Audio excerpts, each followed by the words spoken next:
Hello, I hope you're all doing okay. I did the devotion a couple of weeks ago, and I know that when I did that last devotion I talked about hope. But I'm going to talk about the same thing again today because recently a little reading came up in my devotional book that I've been using and it really stood out to me. The book's by Bob Goff and it's called Live in Grace, Walk in Love. And this is what it says. First of all, it's called Hope is Better Than Anything Uncertainty Puts in Front of Us. In 1 Peter chapter 1 verse 3 and 4 it says, In his great mercy he has given us new birth into a living hope through the resurrection of Jesus Christ from the dead and into an inheritance that can never perish, spoil or fade. This is what Bob Goff writes. I've been with plenty of friends when they received a devastating diagnosis. I've learned that there's nothing you can say to someone who's just learned they only have 1 year to live. There is no pep talk for someone who's just been told they'll likely never get out of the wheelchair. Sometimes the only appropriate response is to grab a hand and cry. I've also lived long enough to watch these friends stare into the face of uncertainty and choose hope. They've chosen to say, sure, the odds are against me, but God is not. They've chosen to hope for an extra decade with their families or to imagine one more walk by the ocean. Why? Because choosing the way of hope is far better than anything uncertainty puts in front of us. We might not have faced anything as devastating as these things, but we've all faced the choice between hope and fear.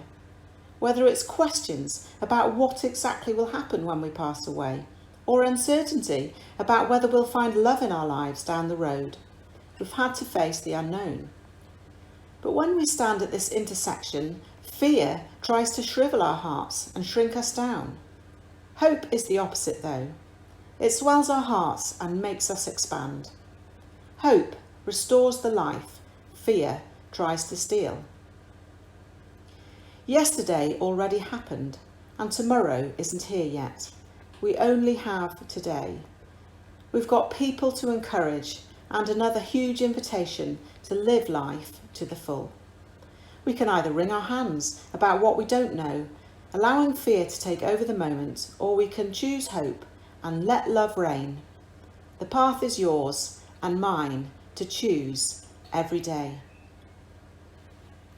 And I wonder whether each of us, it's good for us to reflect on that. And do you know what's recently, when you listen to the news or when I've been chatting with friends, there seems to be so much hopelessness around. And I reflect on that myself and sometimes on feelings of anxiety about what the future holds. But God has been challenging me so much to look up and to see him, to look higher as it were, and to know that he is so much bigger than my imagination. And where I imagine particular things happening, he is way beyond that. And I can put all of my anxieties and fears into his hands. And I know that, as I said earlier, that we talked about hope. I talked about hope before, but I think it is so relevant. We can get caught so easily up in this idea that it's all hopeless, it's all going to be this way. And then we remember that God can do way more than we imagine. There's a song we often sing, I like it, it's called When Faith Can Move the Mountains. If faith can move the mountains, let the mountains move. And I know I sing it often, but then sometimes I stop and think, well, do I really believe that? Because God is bigger than the mountains in our lives and he can do it.